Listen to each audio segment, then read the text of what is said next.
ನಮಸ್ಕಾರ. ಇದು ಸುದ್ದಿ ವಿಶ್ಲೇಷಣೆ. ನಾನು ಶಶಿಧರ್ ಭಟ್. ಇದು ನನ್ನ ಡಿಜಿಟಲ್ ವಾಹಿನಿ ಸುದ್ದಿ ಟಿವಿ. 2 ತಿಂಗಳ ಕಾಯುವಿಕೆ, 2 ನಿಮಿಷ ಮಾತುಕತೆ. ಯಾವುದ್ರ ಬಗ್ಗೆ ಹೇಳ್ತಾ ಇದ್ದೀನಿ ಗೊತ್ತಾ? ಉಪಮುಖ್ಯಮಂತ್ರಿ ಡಿ ಕೆ ಶಿವಕುಮಾರ್ ಅವರು ನಿನ್ನೆ ರಾಹುಲ್ ಗಾಂಧಿ ಅವರನ್ನು ಭೇಟಿ ಮಾಡಿ ಮಾತುಕತೆ ನಡೆಸಿದ್ದು ಮೂಲಗಳ ಪ್ರಕಾರ 2 ನಿಮಿಷ. ಅವರು 2 ತಿಂಗಳಿನಿಂದ ಅಪಾಯಿಂಟ್ಮೆಂಟಿಗೆ ಕಾಯ್ತಾ ಇದ್ದರು. ರಾಹುಲ್ ಗಾಂಧಿ ಅವರ ಅಪಾಯಿಂಟ್ಮೆಂಟೇ ಸಿಕ್ಕಿರಲಿಲ್ಲ. ಸೊ ಇದು ಏನನ್ನು ತೋರಿಸಿಕೊಡುತ್ತೆ? ಇದನ್ನು ಹೇಳೋದಕ್ಕೆ 2-3 ಬಹಳ ಮುಖ್ಯವಾದ ವಿಚಾರ ಆಯಿತು.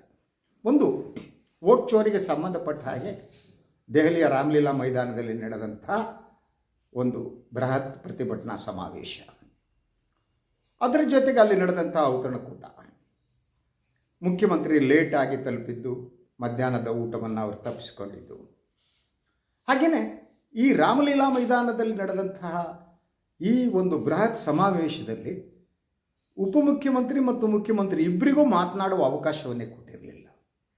ಹಲವು ಬೆಳವಣಿಗೆಗಳು. ಇದು ಏನನ್ನು ಸೂಚಿಸುತ್ತೆ ಅಂತ. ಏನಿವೆ, ಕರ್ನಾಟಕದಿಂದ ಸುಮಾರು 4,500 ಜನ ಈ ಸಮಾವೇಶಕ್ಕೆ ಹೋಗಿದ್ದರು.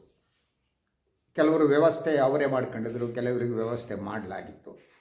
ಆದರೆ ಕರ್ನಾಟಕದ ಬಣ ರಾಜಕಾರಣದ ನೆರಳು ಏನಿದೆ ಅದು ಕರ್ನಾಟಕ ಭವನದಲ್ಲಿನೇ ಕಾಣ್ತಾ ಇತ್ತು. ದೆಹಲಿ ಕರ್ನಾಟಕ ಭವನದಲ್ಲಿ ಕೆಲವರು ಮುಖ್ಯಮಂತ್ರಿಗಳ ಪರವಾಗಿ ಘೋಷಣೆಗೆ ಹೋಗಿದರೆ, ಇನ್ನು ಕೆಲವರು ಉಪಮುಖ್ಯಮಂತ್ರಿಗಳ ಪರವಾಗಿ ಘೋಷಣೆ ಕೂಗ್ತಾಯಿದ್ರು.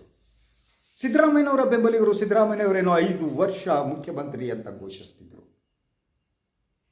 ಅದೇನೇ ಡಿ ಕೆ ಶಿವಕುಮಾರ್ ಅವರ ಬೆಂಬಲು, ಡಿ ಕೆ ಶಿವಕುಮಾರ್ ಮುಂದಿನ ಮುಖ್ಯಮಂತ್ರಿ ಅಂತ ಕೂಗ್ತಾ ಇದ್ರು. ಈ ಘೋಷಣೆಗಳ ನಡುವೆ ಈ ವೋಟ್ ಚೋರಿ ಸಂಬಂಧಪಟ್ಟ ಕಾರ್ಯಕ್ರಮ ಸಮಾವೇಶ ನಡೀತು. ಸೊ ಅದರ ಸಂದರ್ಭದಲ್ಲಿ ಅಲ್ಲಿ ಮಲ್ಲಿಕಾರ್ಜುನ ಖರ್ಗೆ ಅವರು ಔತಣಕೂಟದ ವ್ಯವಸ್ಥೆ ಮಾಡಿದರು. ಆ ಔತಣಕೂಟಕ್ಕೆ ಮುಖ್ಯಮಂತ್ರಿಗಳು ಗೈರ್ಹಾಜರಾಗಿದ್ದರು. ಕಾರಣ, ಅವರು ಬೆಂಗಳೂರಿನಿಂದ ಹೊರಟಂಥ ವಿಮಾನ ವಿಳಂಬ ಆದದ್ದು.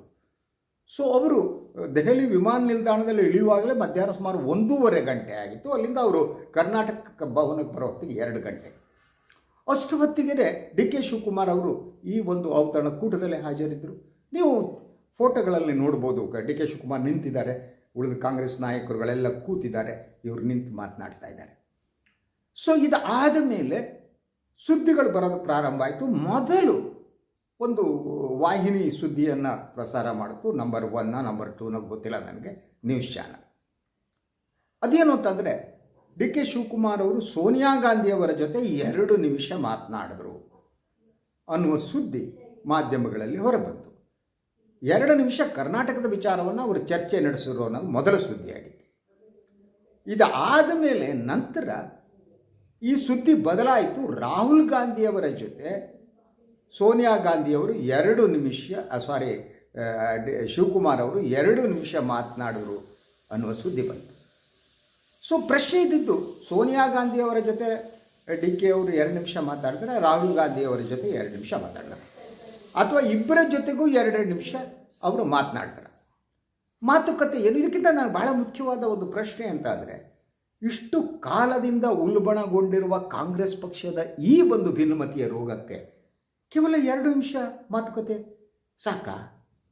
ಅದು ಸಮಸ್ಯೆಯನ್ನು ಬಗೆಹರಿಸ್ತಾ? ಯಾಕೆಂತಂದರೆ ಬಹುತೇಕ ವಾಹಿನಿಗಳು, ಚಾನಲ್ಗಳು ಡಿ ಕೆ ಅವರ ಆಪ್ತ ಮೂಲಗಳು ತಿಳಿಸಿವೆ ಅಂತಲೇ ಕೋಟ್ ಮಾಡಿವೆ. ಇವತ್ತು ಕೂಡ ನೀವು ಬೆಳಗಿನ ಪತ್ರಿಕೆಗಳನ್ನು ನೋಡ್ಬೋದು.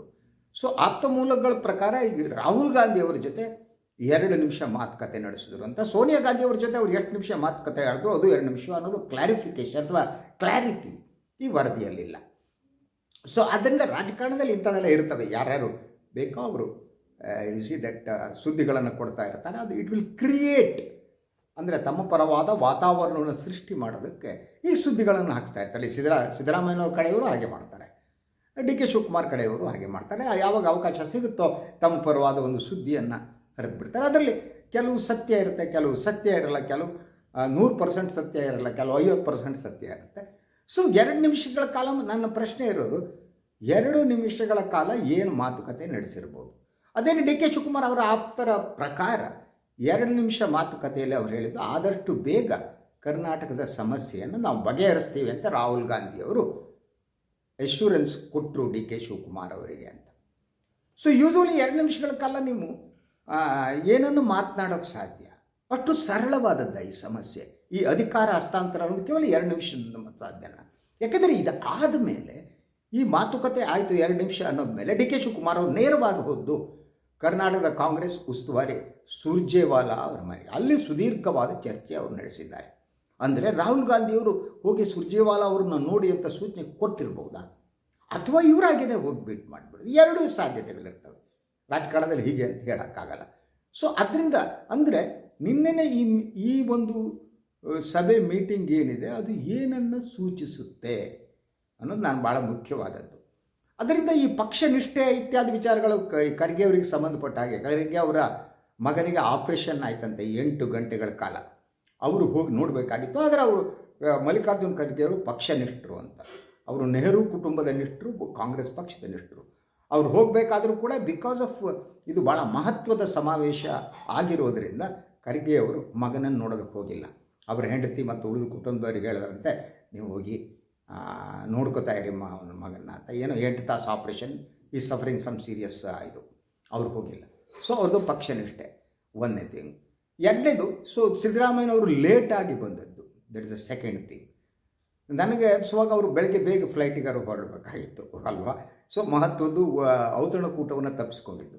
ಅವರು ಔತಣಕೂಟವನ್ನು ತಪ್ಪಿಸಿಕೊಂಡ ಸಂದರ್ಭದಲ್ಲಿ ಡಿ ಕೆ ಅವರು ಅಲ್ಲಿ ಹಾಜರಿದ್ಬಿಟ್ಟು ಯು ಸಿ ದಟ್ ಕರ್ನಾಟಕದ ರಾಜಕಾರಣದ ವಿಚಾರನ ಪ್ರಸ್ತಾಪ ಮಾಡಿದ್ರು ಅಂತ ಹೇಳಲಾಗ್ತದೆ. ಬಟ್ ಅದು ಹೇಗೆ ಪ್ರಸ್ತಾಪ ಮಾಡೋದು ಗೊತ್ತಿಲ್ಲ ನನಗೆ. ಯಾಕಂದರೆ ಅದು ಎಲ್ಲರೂ ಇರೋವಂಥ ಸಂದರ್ಭದಲ್ಲಿ ಹೇಗೆ ಸಾಧ್ಯ ಅಲ್ವಾ.